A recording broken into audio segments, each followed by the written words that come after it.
Hello guys, എല്ലാവർക്കും സുഖമല്ലേ? അങ്ങനെ നമ്മുടെ സ്കൂളൊക്കെ ഈ ആഴ്ച തുറന്നു. സ്കൂൾ തുറന്നതിൻ്റെ അന്ന് തന്നെ പേപ്പറൊക്കെ കിട്ടി കാണുമല്ലോ. എനിക്ക് അന്ന് തന്നെ കിട്ടി. അന്നും അതിൻ്റെ പിറ്റേ ദിവസമായിട്ട് എല്ലാ പേപ്പറും തന്നു തീർത്തു. അപ്പം നമുക്കിനി ഓരോന്നോരോന്നായിട്ട് മാർക്കൊക്കെ നോക്കാം. ഫസ്റ്റ് മാത്സിന് 60 മാർക്കേ ഉള്ളൂ. കഴിഞ്ഞ പ്രാവശ്യം 63 ഉണ്ടായിരുന്നു. ഇത്തവണ 3 മാർക്ക് കുറഞ്ഞു. അപ്പം 60 മാർക്കേ ഉള്ളൂ. സത്യം പറഞ്ഞാൽ ഞാൻ റിവ്യൂവിൽ ഓക്കെ ടൈപ്പായിരുന്നാണ് പറഞ്ഞത്. പക്ഷേ ക്വസ്റ്റ്യൻ ശരിക്കും കുഴപ്പമില്ലായിരുന്നു. ഓണപ്പരീക്ഷ ആകുമ്പം എളുപ്പമൊക്കെ ആയിരുന്നു. പക്ഷെ ഞാൻ ചെയ്ത കാൽക്കുലേഷനിലല്ല, മൊത്തം ഇക്വേഷനാണ് തെറ്റിപ്പോയത്. അങ്ങനെ അപ്പം മാത്സ് 60 ഉള്ളൂ. പിന്നെ അടുത്ത് ഇംഗ്ലീഷിൽ 78 ഉണ്ട്. കഴിഞ്ഞ പ്രാവശ്യം 72 ഉണ്ടായിരുന്നുള്ളൂ. അതൊരു ക്വസ്റ്റ്യൻ എഴുതാൻ വിട്ടുപോയി. അങ്ങനെയാണ് 72. ഇത്തവണ 78 ഉണ്ട്. ഗ്രാമറിലാണ് മിസ്റ്റേക്ക് വന്നത്. പിന്നെ അടുത്ത് മലയാളം ഫസ്റ്റ് ആണെങ്കിൽ 38 ഉണ്ട്. 2 വൺ വേർഡ് തെറ്റി. ഞാൻ ഒരു വൺ വേർഡ് തെറ്റിയതാണ് അന്ന് റിവ്യൂ പറഞ്ഞത്. ഞാൻ ഒന്നേ തെറ്റുള്ളൂ എന്നാണ് വിചാരിച്ചത്. പക്ഷേ 2 വൺ വേർഡ് തെറ്റിയിട്ടുണ്ടായിരുന്നു. പിന്നെ അടുത്ത് മലയാളം സെക്കൻഡിൽ 40 ഉണ്ട്, ഫുള്ളുണ്ട്. പിന്നെ അടുത്ത സബ്ജക്റ്റ് വന്നിട്ട് ഹിന്ദിക്ക് 36 ആണ്. ജസ്റ്റ് മറ്റേ നമ്മുടെ A+ ബോർഡർ ലൈനാണ് 36. കഴിഞ്ഞ പ്രാവശ്യം 37 ആയിരുന്നു.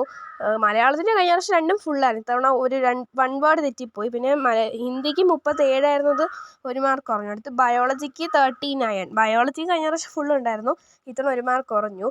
പിന്നെ ബയോളജി സത്യം പറഞ്ഞാൽ കുറച്ച് പാടായിരുന്നെങ്കിലും കുറേയൊക്കെ മറ്റേ നമ്മുടെ ആപ്ലിക്കേഷൻ ക്വസ്റ്റ്യനൊക്കെ അറിയാമെന്നുള്ള പോലെയൊക്കെ എഴുതിയിട്ടുണ്ടാണെന്ന് തോന്നുന്നു. സാർ അതിനൊക്കെ മാർക്ക് ഇട്ടിട്ടുണ്ട്.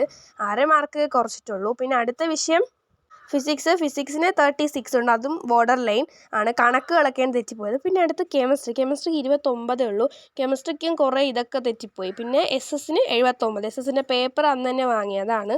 അപ്പോൾ ഇതാണ് നമ്മുടെ മാർക്കൊക്കെ. അപ്പോൾ നിങ്ങൾക്ക് മാർക്കൊക്കെ കിട്ടി കാണും. അപ്പോൾ പറ്റുമെങ്കിലൊക്കെ ഷെയർ ചെയ്യുക. ഇനിയിപ്പം കഴിഞ്ഞ പ്രാവശ്യം ഓണപ്പരീക്ഷക്കാലം മാർക്കൊക്കെ കുറഞ്ഞിട്ടുണ്ട്. അപ്പോൾ നമുക്കിനി ഇങ്ങനെ ഇരുന്നാൽ പോരാ. നമുക്കെല്ലാം ഒന്നേന്ന് റീസ്റ്റാർട്ട് ചെയ്യണം. നമ്മുടെ എല്ലാം ഇനി ബൂസ്റ്റപ്പ് ചെയ്യണം. കാര്യം ഇനി സമയം ഒട്ടുമില്ല. പിന്നെ നമ്മൾ കാത്തുകാതെ നമ്മുടെ ക്വസ്റ്റ്യൻ ബാങ്കിന് സെക്കൻഡ് പാർട്ടും അവൈലബിൾ ആയിട്ടുണ്ട്. ഈ ജനുവരിയിലാണ് ഇറങ്ങിയതെന്ന് തോന്നുന്നു. ഞാൻ ഈ ആഴ്ചയാണ് വാങ്ങിയത്. 2-3 ദിവസം മുമ്പാണ് ഞാൻ ക്വസ്റ്റ്യൻ ബാങ്കിൻ്റെ സെക്കൻഡ് പാർട്ട് വാങ്ങിയത്. അപ്പോൾ ഇതിൽ ശരിക്കും പറഞ്ഞാൽ ഫസ്റ്റ് പാർട്ട് പോലെ തന്നെ കുറേ റിവിഷൻ ടെക്നിക്കുകളൊക്കെ ഉണ്ട്. നമുക്ക് ഓരോ ക്വസ്റ്റ്യൻ എഴുതാൻ എത്ര സമയം വേണം, ഓരോ സെറ്റ് എഴുതാൻ വേണ്ടി, പിന്നെ ഒരുപാട് കാര്യങ്ങൾ അവർ പറയുന്നുണ്ട്. എക്സാം ടൈം നമ്മൾ എങ്ങനെ പഠിക്കണം, നമ്മുടെ ഹെൽത്ത്, അങ്ങനെ ഒരുപാട് കാര്യങ്ങളുണ്ട്.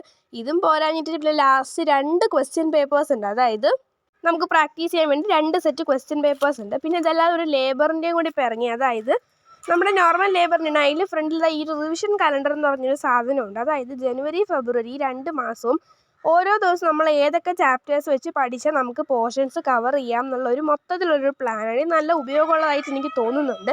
അപ്പോൾ നിങ്ങളും പറ്റുകയാണെങ്കിൽ ഇതൊക്കെ ഒന്ന് വാങ്ങി ട്രൈ ചെയ്ത് നോക്കിക്കോളൂ. അപ്പോൾ നമുക്ക് സമയമൊക്കെ ഇനി വളരെ കുറച്ചേ ഉള്ളൂ. അപ്പോൾ നമുക്ക് മാക്സിമം പഠിക്കണം. അപ്പോൾ ഓക്കെ, ബൈ.